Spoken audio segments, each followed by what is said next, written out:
So CTM Castellum stock has been up today after an awesome sell-off that we took advantage of at market open. So we were in this CTM stock. We waited for the confirmation of an uptrend in our live session here in StockMate.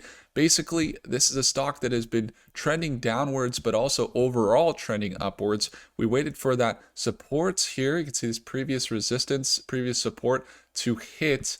So the overall uptrend had indication that it was bouncing, but also on this shorter term last few day downtrend, this support and resistance was also validated and it started to recover. We waited for more confirmation to break above this EMA before buying. Now we're up about $228.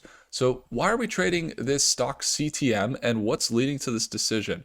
Well, part of the reason why we're trading CTM is because they are starting to form some good contracts and partnerships aside from their market that they're in. So there's three things we look at. The market that it is going to be an indication of growth. And that's something that we're looking at here. So AI, talking about large data processing and cybersecurity. And then number two is we're looking at the analysis. So the technicals made a lot of sense. Started to see the RSI and the MACD crossover. And then in the analysis, we go into the news. So when we look at Castellum stock here, we can go to their websites. It's going to pull up. How are you guys doing today? Having a great day today? And as we get into it, you can see they have some news coming out. This is last one was in mid-January. They got a $3.2 million contract to its specialty systems subsidiary for cyber supply chain risk management. That's with Naval Air Warfare Center aircraft. The reason that this is interesting is because they got added to, they've had some contracts, $4.1 million contract there with Epic Systems.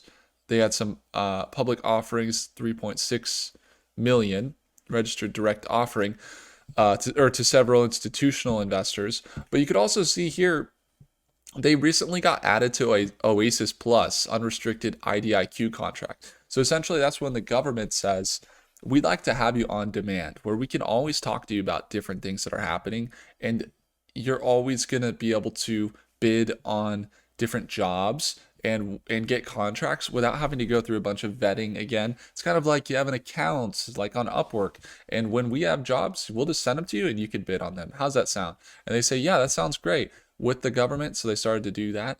And then in that process, so as they got into this new it's a 10-year, I believe. Let's see, potential 10-year performance period with no ceiling value represents a significant opportunity for Castellum team to expand to its federal customers. And you can read more about that's what it's like to be in the Oasis Plus unrestricted IDIQ. So there's a lot of potential in that. It means they're going to get more contracts. But the other thing is they started shadowing or working via SBA. So if you go through the SBA and you check out this website, this is where the Small Business Administration functions. And basically it's a mentor/protg program where you can work under other companies. And let's see how the position's doing. Still at $200 profit so far today. Okay, and so basically they are shadowing some companies. You got Epic Systems, you got Krilla, K2 there, and then you got Seaport, and they're shadowing. Basically, they get to see the administrative side. How do they get more contracts? What does the communication look like? You can see Epic Systems is in development of IT infrastructure, so they work with DevSecOps. They work with U.S. Department of Homeland Security and Office of Biometric Identity Management, so kind of in that big bear industry, the U.S. Customs and Border Protection, and then U.S. Department of State and U.S. Department of Defense, as well as National Science Foundation. So that's where you could get potentially a lot more contracts. Then they just announced this $3.2 million contract with one of their subsidiaries for basically cyber supply chain risk management and enhancing capabilities for aircraft launch and recovery equipment mission systems. So the systems in that equipment. And so that's part of Naval Air. And so these are some good contracts that we see. And then when we go to the CTM stock financials, and it's not like crazy, like those are small contracts. How big was that? It was like 3 or 4 million, not huge, but their revenue, you can see their revenue in the quarter, 11 million, and down just a little bit, 1% year over year, but their net income is going up 86% year over year. When you look at the quarterly, you got net profit margins negative 11%. So not terrible, but still a little negative there. But if you go back a quarter, it's kind of the same. They kind of been consistent. You get some green in there, revenue around 11 million, everything in the green back in those March reports. Yeah, 14% year over year at that time. And the net income, you can see it shrinking. I think it was back here's -2, okay, -4 million, then it was -1.8, and then most recent -1.28. And we'll see what these next earnings look like, because they just signed a contract that over 3 million that could put them in a positive net income.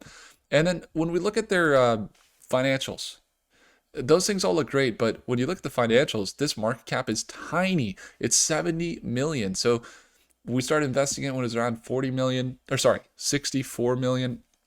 And so if you'd like to get into a stock like this, realize there's so much volatility in these shorter stocks. So I want you guys to be careful. We kind of play the nearer term trades. There's a lot of volatility, but it's great for trading. And also even some of the long term and like the near term looks pretty good on the stock. And so I like that. So with those things combined, you could kind of look at some of the trends. It's had this big spike up to $2.83, sold off, bounced at this support, and then pushed up to $1.37. And then now it's back down to $1. And we basically just bought, and we're seeing if we're in a trade where we are managing kind of some risk reward. We got some other positions in the markets today, but overall it seems like we're up. We have some volatile calls happening, but we're about 3.5% so far in the portfolio today. So essentially what we're looking at with this one is going to be if it holds this uptrend above this EMA, that's where it's at right now. And if this break up to this resistance, this rising or this lowering resistance, if it breaks out above it, that's indication we could see it start to continue a trend upwards. And that's when we'll most likely be either adding to our position. You can see the support and resistance there. And we'll either be adding to our position or we'll be looking to sell at that moment. And so there's also this downside, of course. We saw it bounce at this rising support, which is nice. There's also some consolidation concerns that it could continue down here. So there's risk involved. And so we got to monitor it closely. Ideally, this is a consolidation for about 3 weeks before continuing up in the direction. That's kind of the direction we're playing, that it's continuing up in the direction. But we will monitor it closely. If things go according to plan, this could be a $5,000 to $10,000 trade if it goes up here in this range of $1 to $2. And then last thing we'll look at before we wrap up here is a lot of people, they're good with support and resistance. They're good with the financials and the news. But I also would like to bring in some Fibonacci retracements. So if we bring in the Fibonacci retracements, we can go from that high down to here, and you can see this is the support. So the recent lowest point, which was right here, right there, and then we stretch to where we could see it going. Now I could see it getting up to here, and I know that looks very bullish, but that's actually kind of the range that I could see. That's a high. That's basically getting up to highs. Let's be a little more conservative. Let's say this previous consolidation resistance / support right there. Let's say that.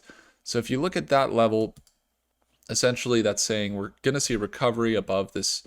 And in that event, the golden ratio is essentially where we would want to buy. So we'd be looking for a buy range between this $1 and $1.20 range, and potentially selling around above $1.20, above $1.30 if it goes really well, and if things are going great, above that $1.50. And that's kind of what the Fibonacci says. So it says we're kind of in a good point, but I might have bought a little early. See, I bought down here before that golden ratio, and it isn't quite breaking above that golden ratio. So I'd say if it starts to break up here into this $1.10, $1.20, that's really good indication that we can see it continue this uptrend that it's starting to develop. So we'll see how that goes. If you guys would like to watch me trade live at market open, just like we caught this trade with another group, I think we had about 25 stockmates tuned in live this morning, watching me trade, enter, and exit as they do every morning. If you'd like to be there and surround yourself with other traders and investors, it's the second link below. That's StockMate,